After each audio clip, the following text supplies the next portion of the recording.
చేత పట్టుకుంటుంది సార్. నాకు ఇట్లా మాట్లాడడం అలవాట్లేదు.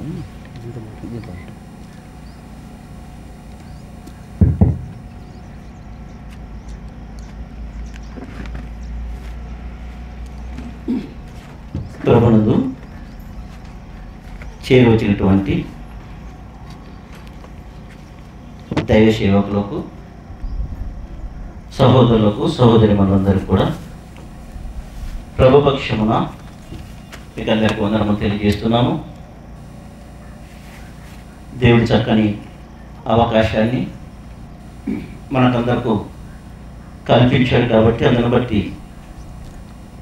దేవాది దేవునికి మన ప్రభు ద్వారా మనమందరం కృతజ్ఞులమై ఇచ్చినటువంటి ఈ అవకాశాన్ని మనమందరం కూడా సద్వినియోగం చేసుకోవాలి. చెప్పబడుతున్న ప్రతి మాట మనిషిగా నా మాటగా కాకుండా, దైవ సేవకుల మాట కాకుండా దేవుని మాటగా స్వీకరించి మన మనసులో భద్రపరచుకొని ఆ మాటల చేత మన జీవితాలను నడిపించుకుంటే ధన్యులమని ప్రేమతో తెలియజేస్తున్నాం.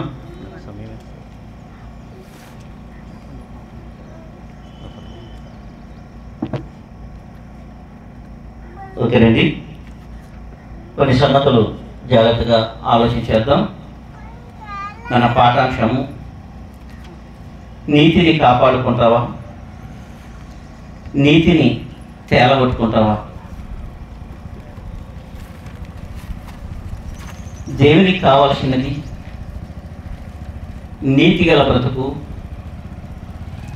అపవాది కావలసినది నీతి లేని జీవితం. ఇద్దరు కూడా మనల్ని కోరుకుంటున్నారు. అయితే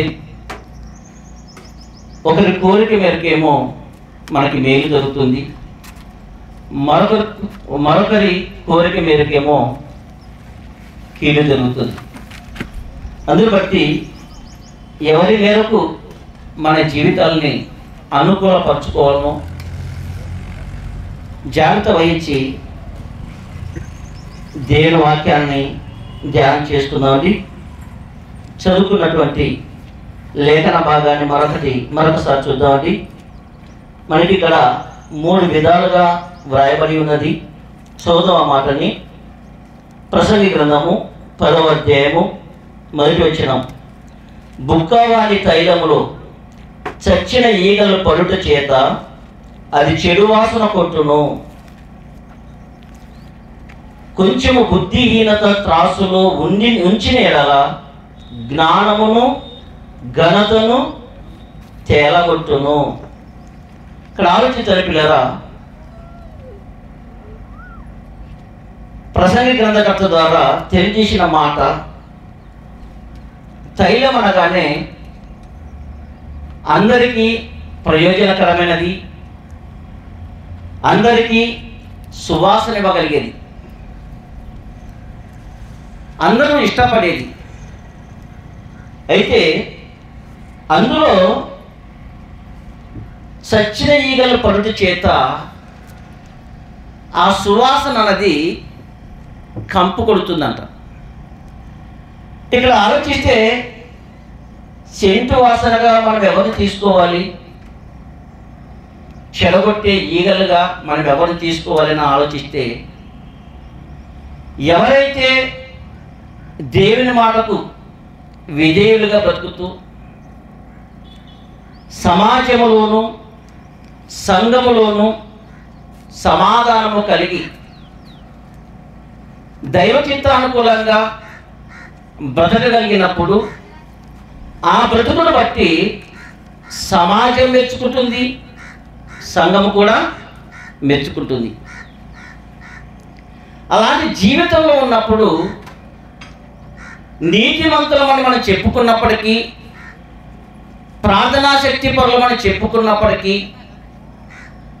సమాజం మధ్య సంఘములో సమాధానమైన జీవితాన్ని జీవించగలిగితే సమాజానికి చెడు వాసన కొట్టిన వారముగా, సంఘంలోనూ చెడు వాసన కొట్టిన వారముగా కనబడతాం. అందుకని పిల్లరా, చెడగొట్టడం అనేది ఎంతసేపు కాదు, కానీ బాగు చేయడమే కష్టం. పడగొట్టడం కష్టం కాదు, నిలబెట్టడమే కష్టం. మంచి వాళ్ళు అనిపించుకోవడం కష్టమేమో, కానీ చెడ్డవాడు చెడ్డది అనిపించుకోవడం ఏమాత్రమో కష్టం కాదు. ఒక మాటలో తేలిపోతాం మన మంచితనం అంతా, మన యొక్క నిజస్వరూపం అంతా కూడా ఒక మాటలో తెల్లగొట్టుకుంటాం మన మంచితనాన్ని అంతా కూడా. అందుకని అట్లా మనం జాగ్రత్త గమనిస్తే, బుక్కాము అనే తైలంలో చచ్చిన ఈగలు పడుట చేత అది చెడు వాసన కొట్టును అంటున్నాడు. అంటే సువాసన ఇవ్వగలిగినటువంటి ఆ చెంటులో ఈగలు అనేవి చెడగొట్టేవిగా మనకు కనబడుతున్నాయి. ఆ ఈగ లాంటి చెడ్డ వాసన కొట్టే బ్రతుకులు మనలో ఉన్నప్పుడు మన సమాజానికి కంపుగానే కనపడతామే తప్ప మంచివారంగా కనపడం. అది సంఘానికైనా, సమాజానికైనా, కుటుంబానికైనా. అలాంటిది చెడ్డవారుగా మిగిలిపోవడం అనేది ఎంతసేపు కాదు, కానీ కుటుంబంలో మంచితనము, సమాజంలో మంచితనము, సంఘంలో కూడా మంచితనాన్ని సంపాదించుకోవాలంటే చాలా కష్టం పిల్లరా. చెడ్డవాడు అనిపించుకోవడానికి ఏమిటి, ఒక మాట దుబారుగా దుర్భాష మాట్లాడితే అందులోనే మనం తేలిపోతాం. ఇంతవరకు మంచిది మంచివాడు అని అనుకుంటే, కానీ ఇంతగా మాట్లాడతానని నేను ఎప్పుడు అనుకోలేదు, చూడలేదని ఒక్క మాటలో మన మంచితనం అంతా కూడా మంటిలో కలిసిపోతుంది. అందుబట్టి దేవుని దగ్గరికి వస్తున్నటువంటి, దేవునిలో ఉంటున్నటువంటి మన జీవితాలను చాలా జాగ్రత్తగా కాపాడుకోవాల్సినటువంటి బాధ్యత ఉంది. బైబిల్లో ఒక మాట ఉంది, వరిగా పరిగెత్తేవాడు ఏమంటాడు, వరిగా పరిగెత్తేవారు గెలవరట. వరిగా పరిగెత్తేవారు గెలవరు. తొందరపాటు పరిగెత్తేదన్నది చివరి వరకు ఆ పరుగు కొనసాగదు అని అర్థం. అందుకని మన జీవితంలో ఎలాంటి లక్షణాలతో, ఎలాంటి గుణాలతో బ్రతుకుతున్నామో ఒకసారి మనం ఆలోచించుకోవాలి. కొంచెం బుద్ధిహీనత త్రాసులో ఉంచిన ఎడల జ్ఞానమును ఘనతను తేలగొట్టును. అంటే నీతిగా చేయవలసినటువంటి వ్యాపారంలో, నిజాయితీగా చూర్చవలసినటువంటి తూకములో కొంచెం బుద్ధిహీనత, అంటే 1000 గ్రాములు చూర్చవలసినటువంటి తూకానికి బదులు 900 గ్రాములు చూస్తే లాభం ఎంత వస్తుంది? మాట్లాడడానికి వచ్చింది. 1000 గ్రాములు చూచవలసిన తూకానికి 900 గ్రాములు చూస్తే లాభం ఎంత? ఎంత తెలియదా? 100 గ్రాములు మిగులుతాయి. న్యాయంగా అయితే 1000 గ్రాములే చూసాల, కానీ 900 గ్రాములు చూచినప్పుడు 100 గ్రాములు అడ్డదారిలో మరి సంపాదించడానికి దుర్బుద్ధితో, బుద్ధిహీనత అందులో కలిపి ఘనతకి బదులు ఘనహీనతను సంపాదించుకోవడానికి ఇష్టపడుతున్నాడు. అందుకనే ప్రియ సహోదరి సహోదరుడా, జీవితంలో తొందరపాటు తీసుకునే ఏ నిర్ణయమైనా కానీ అది మంచి కంటే చెడుకే ఎక్కువ దారి తీసే అవకాశం ఉంది. తొందరపాటుతనంతో తీసుకునే ఏ నిర్ణయమైనా చెడు కంటే, మంచి కంటే చెడే ఎక్కువ జరిగే అవకాశం ఉంటుంది. హెజ్కేలు గ్రంథం ఒకసారి చూడండి. హెజ్కేలు గ్రంథము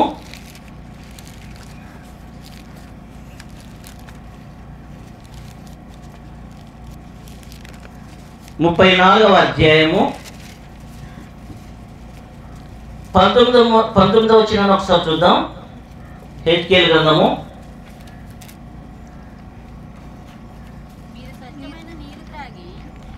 34వ అధ్యాయం 19వ వచనం. హెజ్కేలు గ్రంథము 34వ అధ్యాయం 19వ వచనం చూస్తున్నాం. మీరు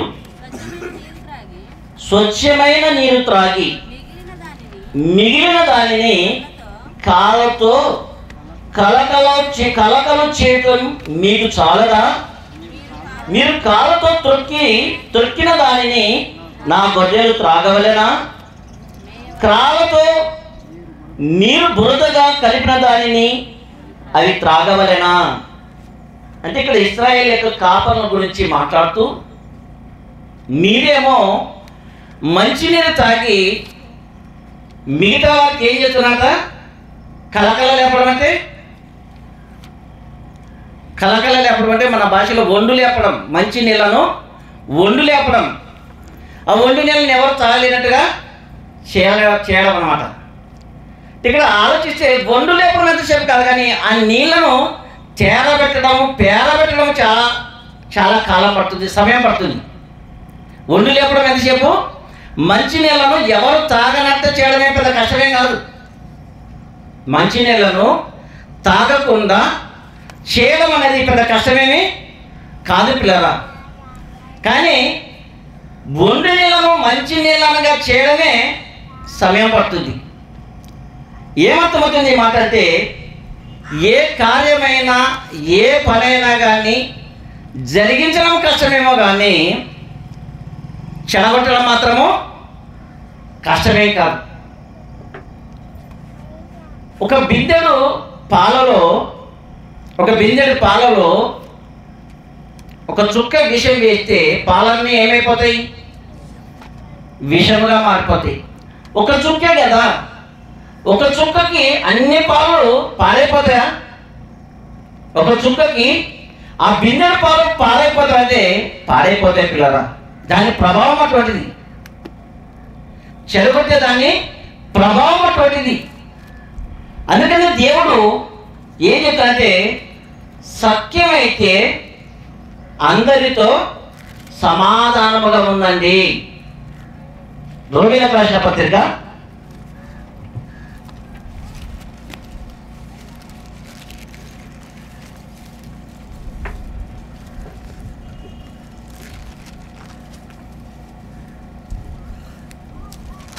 12వ అధ్యాయము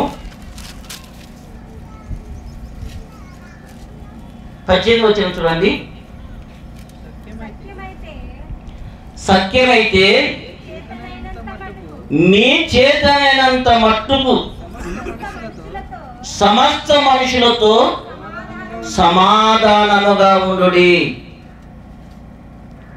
ఇలా ఉండడం అన్నది దేవునికి ఇష్టమా కాదా? దేవునికి ఇష్టం కనుకనే ఈ మాట మనకు రాయించాడు. సఖ్యమైతే సమస్త మనుషులతో సమాధానముగా ఉండండి అంటే అర్థమేంటిది? విరోధంగా ఉండమన్నా ఉండొద్దనా? ఈ మాటలు అర్థమేంటిది? సమాధానముగా ఉండండి అని అంటున్నాడంటే విరోధముగా ఉండొద్దన్నా ఉండవచ్చనా? బాబు మీరు కొంచెం మాట్లాడండి, నా మాట మీకు అర్థమవుతుందా లేదా? సమాధానంగా ఉండమని ఉంటాడంటే విరోధంగా ఉండమన్నా వద్దనా? ఈ మాట అర్థమేంటిది? విరోధముగా ఉండవద్దు అని, అందరితో సమాధానంగా ఉండండి అని. కానీ కుటుంబంలో సమాధానం లేదు, సమాజంలో సమాధానం లేదు, సంఘములో కూడా సమాధానం లేనప్పుడు దేవునితో సమాధానం ఉండగలమా? ఆలోచించండి ఒకసారి. కుటుంబంలో సమాధానం లేనప్పుడు, సమాజంలో సమాధానం లేనప్పుడు, సంఘంలో సమాధానం లేనప్పుడు దేవునికి సమాధానముగా ఉండగలమా? మనము దేవునితో సమాధానం కలిగి ఉండాలి అంటే మొదటిగా కుటుంబములోను, సమాజముతోను, సంఘముతోను సమాధానముగా ఉండాలి. అందుకే కదా యేసుక్రీస్తు వారు మన కొరకు తండ్రితో సమాధాన పరచడానికి ఈ లోకానికి వచ్చి మన కొరకు ప్రాణత్యాగం చేశాడు. ఒకసారి ఎఫెసీయులకు రాసిన పత్రిక చూడండి.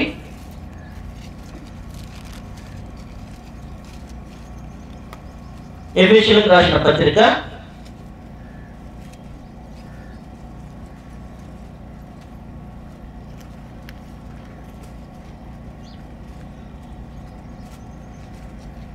13-14 చూద్దాం. ఎఫెసీయులకు రాసిన పత్రిక 2వ అధ్యాయము 13-14 వచనాలు.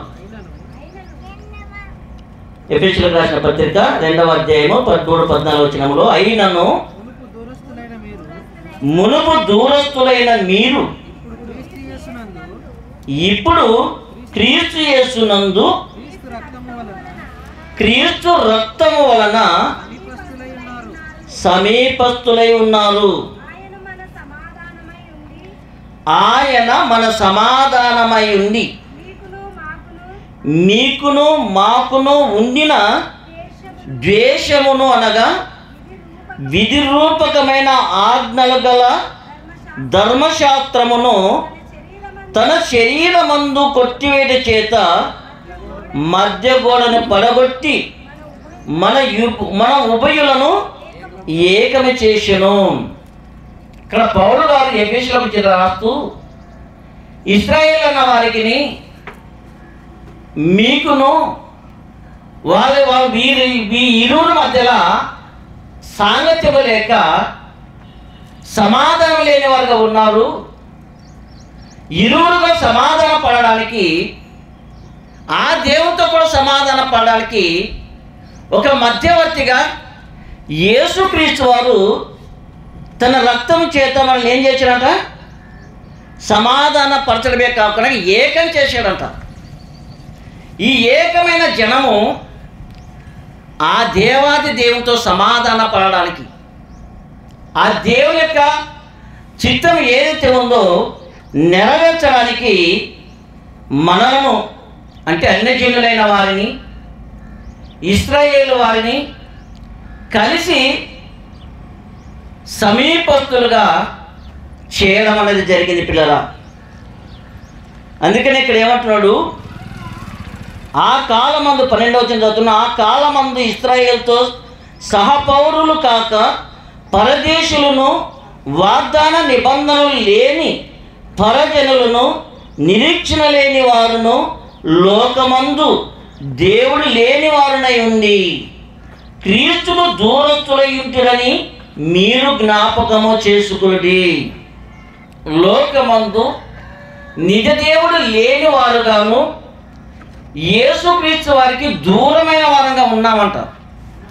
అటువంటి స్థితిలో దూరస్తులైనటువంటి మనల్ని సమీపస్తులుగా చేయడానికి ఆయన ఏం చేస్తుంటే, అయినను మునుపు దూరస్తులైన మీరు ఇప్పుడు క్రీస్తు యేసునందు క్రీస్తు రక్తం వలన సమీపస్తులై ఉన్నారు. మనమందరం కూడా సమీపస్తులుగా ఉండడానికి కారకులు ఎవరు అంటే యేసుక్రీస్తు వారు. కేవలము ఇశ్రాయేలీయులతోనూ అన్యజనులైన వారు ఏకం చేయడానికి కాదు, ఆ తండ్రితో సమాధాన పడడానికి కూడా. క్రీస్తు ఈ లోకానికి రాక మునుపు మన బ్రతుకులన్నవి దేవునికి సమాధానం లేని బ్రతుకులలో ఉన్నాయి.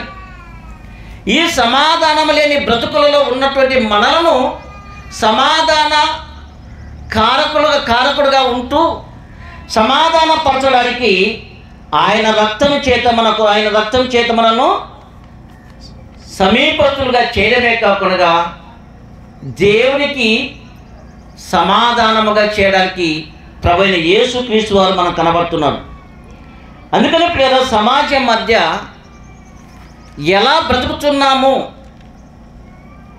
సమాజంతో ఏ విధమైన సమాధానము కలిగి ఉన్నాము, సంఘముతో ఏ విధమైన సమాధానము కలిగి ఉన్నాము అన్న ఆలోచనతో మనం బ్రతకవలసిన వారమై ఉన్నాం.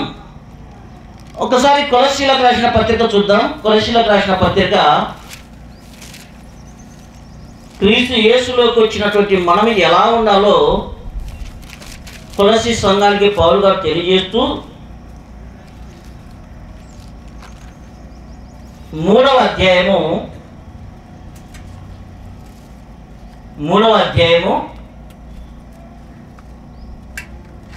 5వ వచనం చూద్దాం.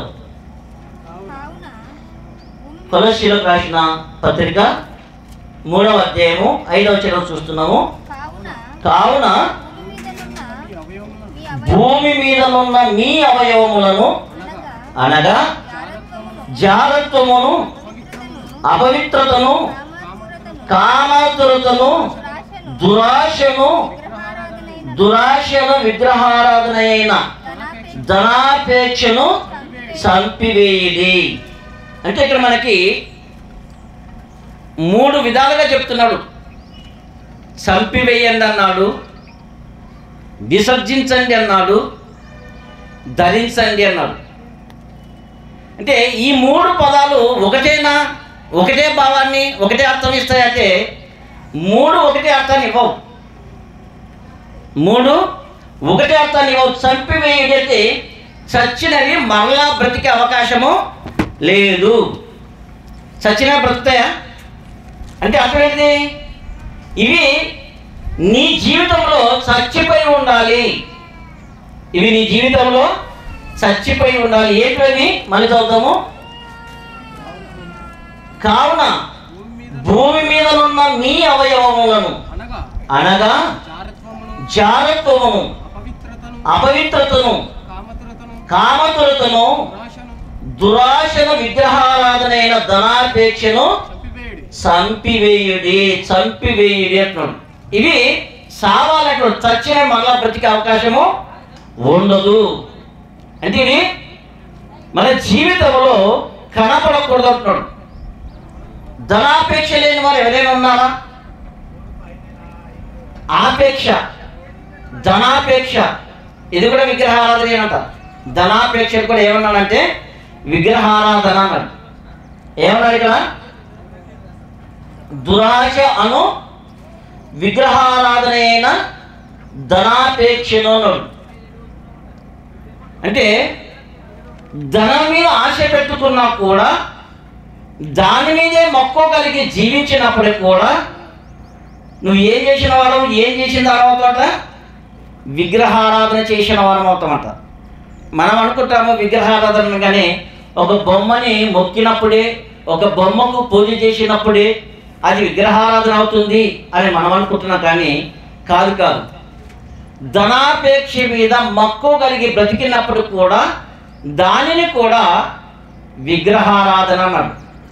అంటే ఒక క్రైస్తవులుగా మనలో వీటి మొత్తానికి చంపివేయాలంటున్నాడు. వీటిని పూర్తిగా చంపివేయాలి. 9-10 వచనాలు చూద్దాం. 9-10 వచనాలు ఎందుకు చదువుదాం. ఇప్పుడైతే మీరు కోపమును, ఆగ్రహము, దుష్టత్వము, దూషణ, మీ నోట బూతులను వీటినన్నిటినీ విసర్జించడి. అక్కడేమో వాటిని చంపమన్నాడు, వీటిని విసర్జించండి అన్నాడు. విసర్జన, చంపడము ఒకటే అర్థాన్ని ఇస్తుందా? విసర్జన అన్న మాటకి, చంపడం అన్న మాటకి ఒకే అర్థాన్ని ఇస్తుందా? కాదు పిల్లరా. విసర్జన అన్నది ఒక ఉదాహరణ చెప్తా మీకు. మల విసర్జన, మూత్ర విసర్జన జరుగుతుంది. తెలుసు కదా ఇది పద. ఇది మల విసర్జన, మూత్ర విసర్జన. ఇవి మరలా తిరిగి తెచ్చుకుంటామా? మల విసర్జన కానీ మూత్ర విసర్జన కానీ మరలా తెచ్చుకుంటామా? అంటే అర్థం ఏంటిది? ఇవి పూర్తిగా విసర్జించాలి, విడిచిపెట్టాలి. వీటిని విడిచిపెట్టాలంటూ ఏంటవి? ఇప్పుడైతే మీరు కోపమును, ఆగ్రహమును, దుష్టత్వము, అంటే ఇక్కడ దుష్టత్వం అంటే దుష్టుని యొక్క తత్వం. దేవుని తత్వంతో బ్రతకవలసిన మనిషి దుష్టుని యొక్క తత్వంతో బ్రతకకూడదు అంటున్నాడు. దుష్టుని యొక్క తత్వం ఏంటిది? మేలు కన్నా చెడు చేయడమే ఇష్టపడతాడు. మేలు కన్నా చెడు చేయడమే ఇష్టపడతాడు. అందుకనే దుష్టత్వము, దూషించడం, మాటలతో దూషణ మాటలు. ఇంతకుముందు పెద్దలు అనేవాళ్ళు, మా అమ్మ వాళ్ళు అనేవాళ్ళు, కోపం వస్తే నిన్ను నలుగురమయ్యా అనేవాళ్ళు. అంటే అందరిని మోసేది ఎంతమంది? చచ్చినాక మోసేది ఎంతమంది అమ్మా? నలుగురే కదా. మరి వాళ్ళకి దాని అర్థం తెలుసో తెలియదు, కానీ నిన్ను నలుగురమయ్యా అంటే అర్థం ఏంటంటే నువ్వు చచ్చిపోనే అర్థం అనమాట. చచ్చిన తర్వాత మోసేది ఎంతమంది? నలుగురే. అంటే ఇవన్నీ కూడా, ఇటువంటి మాటలు కూడా నువ్వు నాశనం అయిపోను, నువ్వు పాడైపోను, ఇవన్నీ కూడా నోటి నుండి వచ్చే దూషణ మాటలు. ఇంకేమన్నాడు? మీ నోట బూతులు అను వీటన్నిటినీ విసర్జించండి అంటాడు. విసర్జించండి. నిజమే పిల్లరా, నోరు అన్నది అదుపు లేకపోతే, హద్దుల్లో ఉండకపోతే, ఎంత పడితే అంత మాట్లాడితే, మంచితనంతో గడిపినటువంటి జీవితం అంతా కూడా ఒక బూతు మాటతో మన మంచితనం అంతా కూడా తేలిపోతుంది. ఎంతో కాలం నుంచి నీతిగా బ్రతుకుతున్నాము, నిజాయితీగా బ్రతుకుతున్నామన్నా ఆ జీవితం అంతా కూడా ఒక బూతు మాటతో చీలగొట్టుకుంటాం. నీతిని కాపాడుకోవాలంటే నోరును కూడా అదుపులో పెట్టుకోవాలి.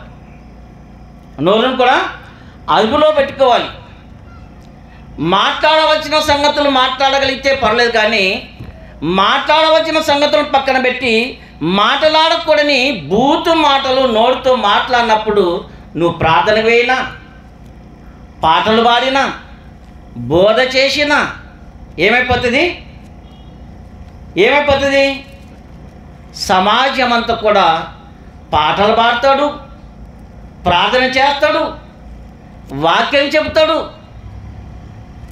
ఎక్కడుందో పోయిన భక్తి? ఆ మందిరంలో ఉన్నంతసేపేనా? బయటకు వచ్చి ఇంకేం లేదా?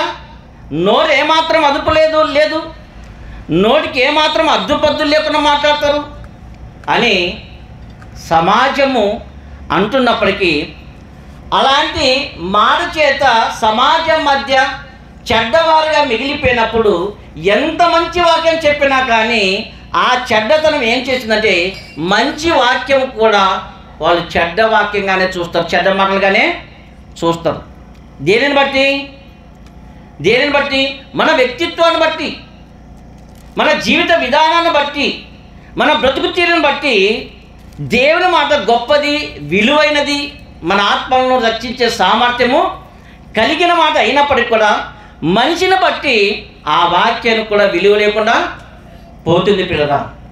అందుని బట్టి స్త్రీలైనా, పురుషులైనా, యవనస్తులైనా, యవన బిడ్డలైనా, యవన ఆడపిల్లలైనా ఎవరైనా కానీ నోరు అనేది అదుపులో లేకపోతే కుటుంబంలో మంచితనం కాదు, సమాజంలో మంచివారు కారు, సంఘంలో కూడా మంచివారుగా అనిపించుకోలేము. అందుని బట్టి ఒక క్రైస్తవ జీవితం అనేది అన్ని విధాలుగా జాగ్రత్త కలిగి బ్రతకవలసిన అవసరమై ఉంది. సమాజం మధ్యలో ఇక్కడ ఏమన్నాడు? బుక్కావాని తైలం అంటే తైలం అనగానే ఆ చెంటు ఎవరైతే కొట్టుకుంటారో అతనికి మాత్రమే కాకుండా ఇరువురికి ఆ సువాసన అనేది వెదజల్లుతుంది. ఒకసారి ఎఫెసీయులకు రాసిన పత్రిక చూద్దాం. ఎఫెసీయులకు రాసిన పత్రిక, నా సమయం అయిపోతుంది, ఇదొక్క రెఫరెన్స్ చూసుకొని ముగించుకుందాం. 5వ అధ్యాయము యేసుక్రీస్తు వారి గురించి పౌలు గారు మాట్లాడుతూ 5వ అధ్యాయము 2వ వచనం చూద్దాం. క్రీస్తు మిమ్మల్ని ప్రేమించి, బాగా జాగ్రత్తగా ఈ మాట, క్రీస్తు మిమ్మల్ని ప్రేమించి పరిమళ వాసనగా ఉండుటకు మన కొరకు దేని కొరకట? పరిమళ వాసనగా ఉండడానికి మన కొరకు తన్ను తాను దేవునికి అర్పణముగాను బలిగాను అప్పగించుకొనెను. అలాగుననే మీరును ప్రేమ కలిగి నడుచుకోండి. అలాగుననే మీరును ప్రేమ కలిగి నడుచుకోండి. ఎలాగూ ప్రేమ కలిగి నడుచుకున్నట్టు యేసుక్రీస్తు వారు సమాజం కొరకు ఏమైనాట? క్రీస్తు మిమ్మల్ని ప్రేమించి పరిమళ వాసనగా ఉండుటకు, అంటే అందరికీ మంచివాడుగా, మేలు చేసేవాడుగా, రక్షకుడుగా, నిత్య జీవానికి నడిపించేవాడుగా ఉండడానికి ఏమైనాట? ఆయన తన్ను తాను మన కొరకు తన్ను తాను దేవునికి అర్పణముగాను బలిగాను అర్పించుకునేను. అయితే మీరు ఎలా ఉండాలా? అదే క్రీస్తును నమ్మాము, అదే క్రీస్తు కొరకు బ్రతుకుతున్నాము, క్రైస్తవులు మనం చెప్పుకుంటున్న మీరు ఎలా ఉండాలంటే అలాగునంటే మీరు కూడా క్రీస్తు ఎలాగైతే పరిమళ వాసన అంటే అందరికీ తెలియక మంచితనాన్ని వెదజల్లాడో, తన ప్రేమను వెదజల్లాడో, దైవత్వాన్ని వెదజల్లాడో, సమాజం మధ్య కానీ సంఘం మధ్య కానీ కుటుంబంలో కానీ ఎలా ఉండాలా? అలాగుననే ప్రేమ కలిగి నడుచుకొని అంటున్నాడు. అంటే మీరు కూడా సంఘంలోనైనా సమాజం మధ్య అయినా ఏమైనా సువాసనిచ్చేవారుగా ఉండాలంటున్నాడు. సువాసనిచ్చి ప్రేమ కలిగి ఉండాలి అంటున్నాడు. అందుకనే ప్రియులరా, జాగ్రత్త ఆలోచించండి. దేవుని మాటకు విలువివ్వకుండా, సమాజంతో సమాధానం లేకుండా, కుటుంబంలో సమాధానం లేకుండా నువ్వు ప్రార్థనకు వచ్చినా, పాట పాడినా, బోధ చేసినా అది దేవునికి ఏమాత్రం కూడా అంగీకారము కాదు. దేవునికి అంగీకారము లేనిది సమాజం మెప్పు కొరకు ఏది చేసినా కానీ సమాజం మెచ్చుకుంటుందేమో కానీ దేవునికి మాత్రం అంగీకారము కాదని గుర్తించుకొని సమాజం మధ్య అయినా సంఘం మధ్య అయినా మరి సమాధానము కలిగి బ్రతికే వరంగా ఉంటూ చెడిపోవడానికి క్షణము చాలు, మంచివాడు అనిపించుకోవడానికి ఎంతో కాలం పట్టవచ్చేమో కానీ చెడ్డది చెడ్డవాడు అనిపించుకోవడానికి ఒక మాట దుబారుగా మాట్లాడితే మన మంచితనం అంతా కూడా తేలిపోతుంది, మన నీతి కూడా తేలిపోతుంది. దాన్ని కాపాడుకోవడానికి ఎంతో జాగ్రత్త ప్రవచన వారమై ఉన్నాం కానీ చెడగొట్టుకోవడానికి ఏమైనా జాగ్రత్త అవసరమా? చెడగొట్టుకోవడానికి జాగ్రత్త అవసరం లేదు. అందుని బట్టి ప్రతి ఒక్కరు కూడా మన నీతిని కాపాడుకోవాలి అంటే జాగ్రత్తగా బ్రతకవలసిన అవసరమే ఉంది.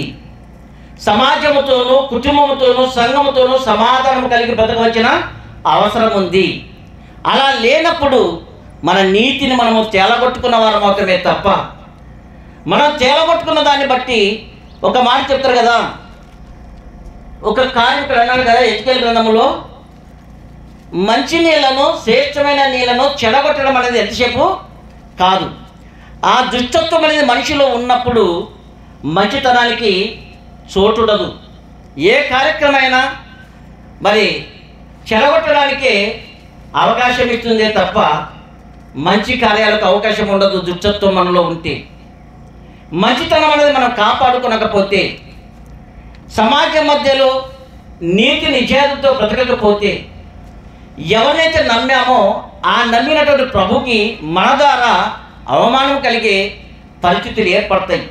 ఆ పరిస్థితులు మనం రాకుండా ఉండాలంటే సమాజం మధ్య, సంఘం మధ్య, కుటుంబం మధ్య సమాధానం కలిగి బ్రతకడం నేర్చుకుంటూ దేవునికి మహిమకరంగా కీర్తి కలిగించే విధంగా మన బ్రతుకులు ముందు కొనసాగాలని తెలియజేస్తూ, చెప్పలేని మాటల చేత మనమందరం హెచ్చరింపబడి మనలో ఉన్నటువంటి లోపాలు దిద్దుకొని దేవునికి ఇచ్చులుగా బ్రతకాలని ఆశిస్తూ ఈ మాటలు దేవుడు మనందరి వెనుకల్లో ఫలింపజేయాలని ఆశిస్తూ ఈ మాటలు ఇంతటితో ముగిస్తున్నాం. నాకు ఇచ్చిన సమయాన్ని బట్టి దైవజనులకు వందనాలు తెలియజేస్తూ మరలా సమయాన్ని వారికి అప్పగిస్తున్నాం.